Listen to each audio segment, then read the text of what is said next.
Hey, Car Chronicles. So I have 2 points I want to bring up today for my kids. And the first thing is seasonal depression. Not everyone, I'm worried that like in the future, nobody's going to actually talk to you about what seasonal depression is. And I want you to understand that it's going to happen if we continue to live in New York and don't go like south where the sun is more abundant. So seasonal depression is once it starts getting dark in the fall, winter, spring time here, your vitamin D levels will plummet and you will have like, it's basically just being sad, but all the time. And some people I feel like probably experience it a little worse than others, because I've met a lot of people in New York that are like, it's not that bad.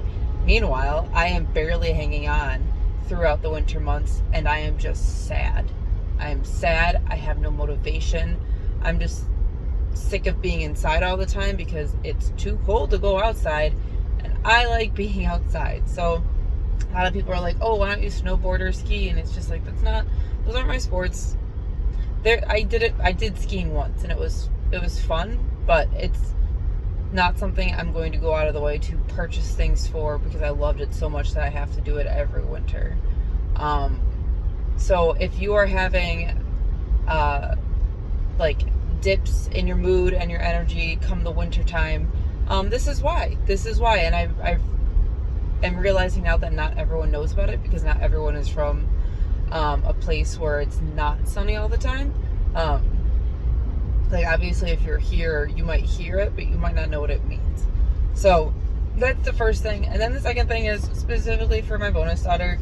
And I don't know if anyone would talk to you about this, but like eventually when you start having your monthly cycle, like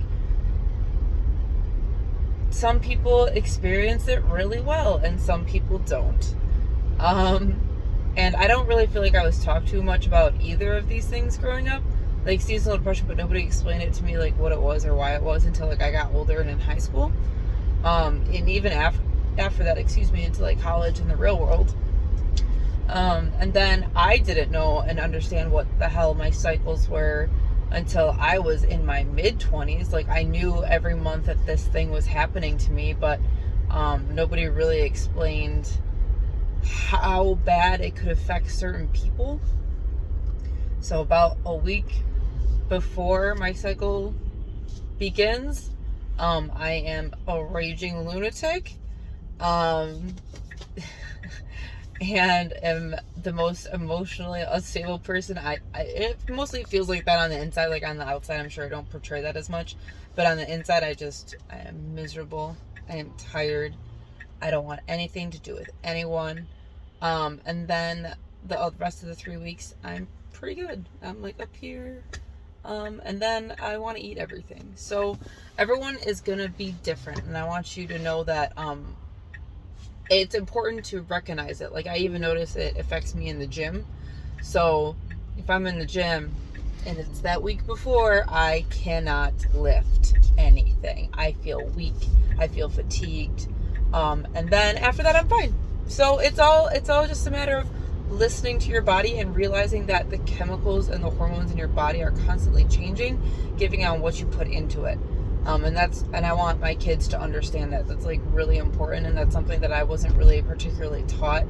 And I never in my dumb brain can make the correlation of, oh, I did this and this made me feel better, or oh, this is happening to me and this is why I feel worse.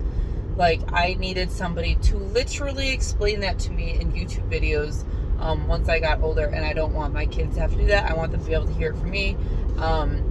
So if I don't ever get around to it, I hope you guys find this video, and I love you both, and we'll see you next time.